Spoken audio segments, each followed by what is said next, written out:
Trauma prasidėjo bokse, kai buvo atliktas netaisyklingas judesys iš rankos ir tai greičiausiai sukėlė jai išvaržą. Buvo viena klientė,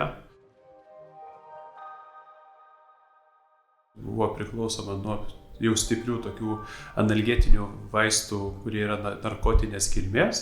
Prisidėjo ir jos sėdimas darbas, nes sėdėdavo ilgiau negu 8 valandas be perstojo prie kompiuterio.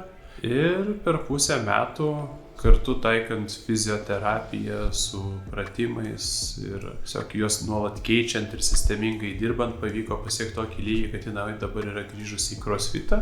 Fizinės veiklos su svoriais pakankamai aukšto intensyvumo, kur reikalauja ir šuolių, ir didelės sprogstamos jėgos, ir kartu ištvermės. Ko anksčiau net nesvajojo, kad bus, nes visi prognozavo, kad reikės operuoti. Ir dabar didelė tikimybė, kad jinai jau yra rezorbavusi, kai išvarža sunyksta.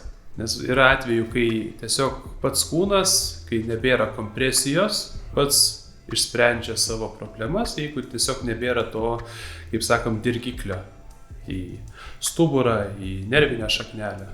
Ir mano akimis jinai dabar greičiausiai, jeigu pasidarytų nuotrauką, tų problemų jinai nebeturi. Tai dabar mes su ja susitinkam nebent tik tai kavos išgerti. Esu klinikos Tap sveikas kineziterapeutas Karolis.